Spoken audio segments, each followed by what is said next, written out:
Hi everyone, nubkeks here. Welcome back to Nub Raids. I've turned my mic up for today's video. Let me know if it's good now, if it needs to go up more, if it's too loud. Let's try get this thing right. I don't know, it was fine before and then something changed and it went a bit weird. But anyway, hello, welcome. Today we're going to be talking about, and I'm going to be ranking and telling you if you should pull for the champions that are boosted this weekend. So we've got a 10 times summon event for all of these champions, the legendaries and epics. And then there's also going to be a guaranteed champion event for Kyoku if you have 15 sacred shards. Well, if you pull 15 sacred shards. I currently have 2 sacred shards, so it's not looking super likely. I don't think I'm going to be getting her, unfortunately, because she's good. But let's go in. Let's go rank these. I thought I'd mix up my 10 times event videos. You know, I'm not in the content creator program. They're extremely slow getting that stuff sorted. Yeah, I think it's just very much a thing on the back burner for them. And then on top of course, the understandable delays with the war in Ukraine. So yeah, not in that yet. So I don't have first-hand access to this information. There's just no way I can keep up with Hell Hades, right? The dude, he's a machine. He's so good. So yeah, I'll do it a little bit differently. I'll focus more on ranking and telling you if you should pull your shards rather than just giving you an overview of the champions. So let's dive in. So the first one, I think this guy's pretty rubbish. Sir Artemage. I think he's pretty bad. He's like an arena nuker. He's got a bad speed aura for arena. He does have a cool AoE attack here that hits pretty hard, removes all debuffs from him, then attacks. That's nice. Honestly, I would give him, I'd definitely be giving him a C tier at best though. I don't think he's much good at all. I think that, you know what, like if you get him early in the game and you're really stuck for other options, he can be an okay potential option, but he's really like a last resort. If you haven't pulled anything better, he might be okay. But yeah, I definitely will not be pulling shards for him. Next up, we've got Stag Knight, who's in the same faction. Stag Knight's way better than this dude. Stag Knight's actually super, super good. 3-turn decrease defense and decrease attack AoE in the one move. Yeah, he's great. He's great. His passive can help you with Frost Spider, single target decrease speed, double hitter. He's good for Fire Knight progression. He's good for Hydra actually as well. So I'd actually rank Stag Knight overall. I probably would give him still that S tier. I think he is still an S tier epic, one of the very best in the game. When I pull shards for him though, here's the thing. Although I rank him as S tier epic, I wouldn't be directly pulling shards for Stag Knight. Because there's other epics like Duck the Pierced, who I'm actually going to be doing a guide on later, would you believe? But there's other epics like Duck the Pierced, other decreased defense champions like Ugo. There's lots of really good ones now. Compared to, you know, a year ago when there were much fewer options. So there's other options. Like if you get Stag Knight, you're delighted. He's amazing. He's worth building. I use him in some Hydra teams. He's great. But I wouldn't be going, I wouldn't be pulling shards specifically to get him. I just don't think it's worthwhile. You will have better options. Or if you're early enough in the game that you don't have better options, you're better off saving your sacreds for 2 times events at that point. Next up, we have Sylar. I'm also going to give Sylar an S tier, actually. I think she's super. She is super. Just speed manipulation, right? Decrease speed with turn meter minus 40%. Amazing, right? That's so good for arena. She's got good base speed. And then AoE attack with decreased accuracy, another AoE attack. You can build her really fast in a stun set for Doom Tower.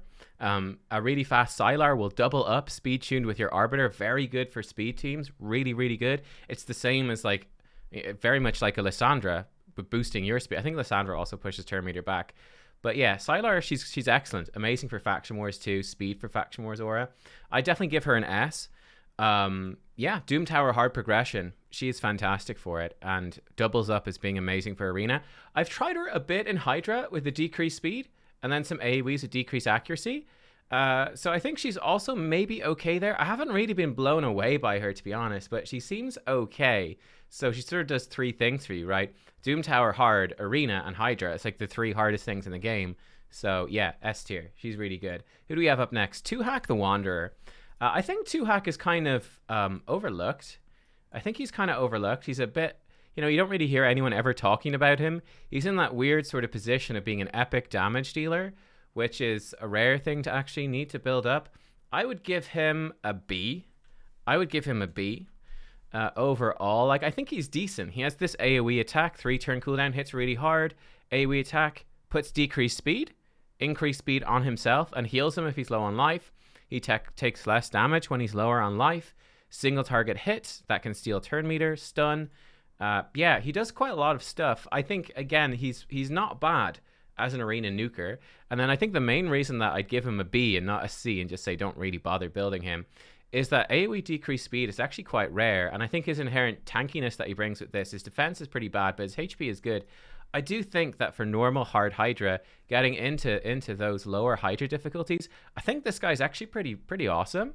So I think he's not bad. I'd give him a B. I wouldn't be rushing out to build him or anything, but if I had him and I didn't have many other options, like I said, I think he'd actually become quite a strong choice. So would I pull shards for him though? No, no way. No way, no way. So yeah, in terms of the epics, here's the thing, right? If you get Stag Knight pulling for a Kyoku, I mean, you probably if you've got 15 shards to pull for Kyoku, you probably have Stag Knight already. Look, would I pull Sacreds expecting any of these epics? No. Would I pull Voids expecting either of these? No, I don't think so either.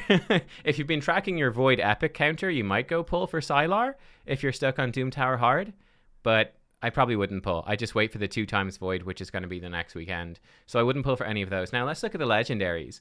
Will they be any better? First up, we have Nethril. I actually think Nethrill's really good. Nethrill's really, really good. Underrated for sure.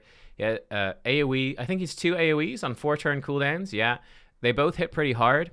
This one has good chance to stun or can put decreased speed. This one decreases turn meter. So he's much like Sylar, really. He's very like Sylar. Amazing for Doom Tower hard. Can be really good for some arena stuff as well, though, of course, as always, you know, if you build them to do good damage, they're not going to have enough accuracy for higher tier arena. So he really falls off in higher tier arena. But I mean, basically all the way through essentially all of the missions that you're going to be doing, like even to get Ramantu, this dude's going to be great. He also has a triple hitter that can put poison, which is really good for clan boss. So Nethril, I actually think is great. I think Nethril's really good. I'd give him an A. He's also going to absolutely smash the faction crypt. So yeah, good for arena, great for Doom Tower. Again, you could, he wouldn't be really AoE decreased speed at some point. Now he's not that good for Hydra, unfortunately. But yeah, Nethril, he's solid. He is solid. Next up, though, now this is where it gets good. Lady Kimmy, now this is an S tier. There's no question for me here. Lady Kimmy, without a shadow of a doubt, is S tier. Best speed aura for Doom Tower. S tier for Doom Tower, right? S tier for Hydra. S tier for Arena. And it's the same build everywhere. You just build her fast. You build her accurate. And she is one of the best champions in the entire game for Hydra, Doom Tower, and Arena. Like I said, it's the 3 hardest parts of the game. She's insane. She's absolutely insane. Everything she does is amazing. Decrease accuracy, decrease speed. Increase accuracy, increase speed. Bit of buff removal, some block buffs. Turn meter manipulation, speed. She's one of my, and her base stats are nuts. She is one of my most wanted champions. So let me put it like this. If I was into my Mercy timer on Sacreds or on Ancients, would I be pulling? For these two, these are the only 2 for Sacreds, 100% I would be pulling, you know, if I had enough, like even if I had 5 Sacreds, I'd probably pull them all for a chance at Lady Kimmy. I do think she's worth it. I think she's one of the best champions in the game. And Nethril's not a bad consolation prize if you get him instead. But yeah, it's a low chance. By the way, guys, it's a low chance. It is a low chance. Like, it's probably a 10% chance, roughly, if you get when you pull a Lego, it's probably a 10% chance that you would actually get it. You get her as opposed to another Lego. 90% chance you get something else. So bear that in mind. It might be worth the risk, though. Definitely for going for Kyoku as well, I think it is. Now, Tunisia. She is over here. I'm actually going to be doing a guide, a showcase of her later. I've arranged with a community member to take a look at their account and try out their Tunisia. So I'm very excited. I think Tunisia is also an S tier champion. I do. I think she's amazing. This is one of the best moves in the game. 3-turn cooldown, AoE, HP burn for 3 turns, AoE stun, or alternatively AoE decrease speed based off their turn meter. What a move. This goes through, there's no real logic to it, but it goes through the poison cloud of Hydra. So it's just insanely good. Her A3 single target absolutely smacks. Her A1 hits pretty hard too, can do decreased defense. Yeah, Tunisia is awesome. So again, for Doom Tower progression, super good. What a move. Absolutely rips through the waves. For Hydra, rips through the waves. She'd be, again, okay for Arena. She's not going to really shine there. I mean, this is a 4 times multiplier, so she's going to nuke Arena. But typically, you're going to be building her more for PvE. You're not going to be building her damage up that much. So, for example, you wouldn't want her to actually kill the spiderlings in the spider's lair, for example.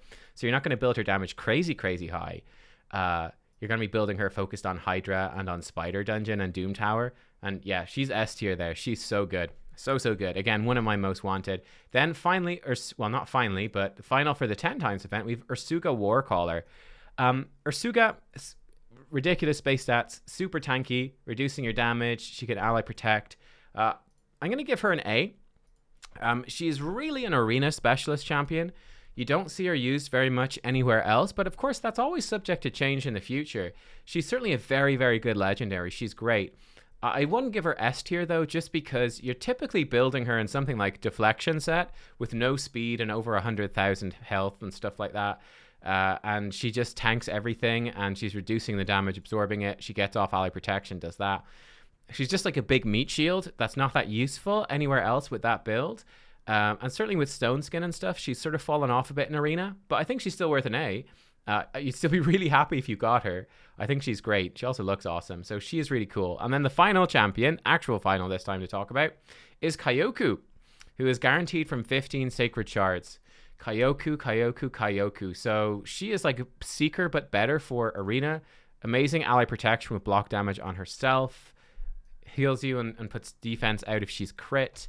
AoE attack that can put decreased attack, or AoE HP burn. And again, she cycles through this really fast because she gets an extra turn here. So she does the ally protection, extra turn into this move. She's a monster as a defense-based champion and like a go second team for Arena. Really strong there. She's also a strong option for Hydra. Like she's not, I don't think she's quite S tier for Hydra. But for some rotations, she's going to be really good. She's going to be very strong in some rotations as just a good, solid option for keeping your team alive. You put her with a decreased attack champion. So you could put her with, you know, Stag Knight, Duck the Pierce, Tomb Lord, anyone like that. And she's going to start putting out AoE HP burns, which is pretty good. So I think she's a good, solid champion. I would give her overall, I would give her probably an A. I would give her an A.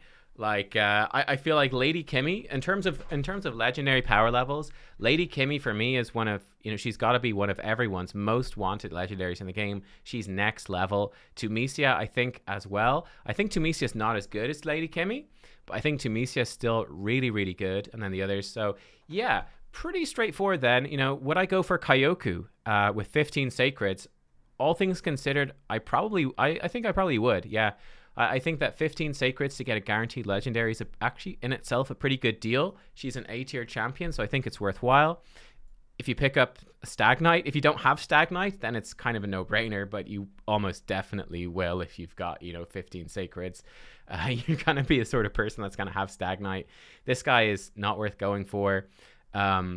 Yeah, and look, if you're pulling 15 Sacreds for a Kyoku and you're getting a chance for Lady Kimmy or Nethril, that's also a pretty good deal. Undead Horde, Faction Guardians, or Empowering Nethril is going to be pretty decent either.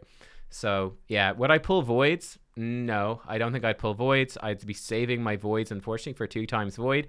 Yeah, Tunisia is really good. Ursuga is really good, but the chances are so low compared to pulling the Sacreds. It's better to wait for 2 times Voids. So there you go. That's what I think of this one. If I was an early player, like with 2 or 3 Sacreds, I mean, for me, am I going to pull with 2 Sacreds? No. There's no way I'm pulling with 2 Sacreds. You got to be crazy. I kind of feel like it's either you go all in for Kyoku and you hope to get Lady Kimmy Nethril along the way, or you don't pull. That would be my advice. So there you go, guys. Thanks for watching. Hope you enjoyed. Hope you found it a bit helpful. And I will see you next time. Bye-bye.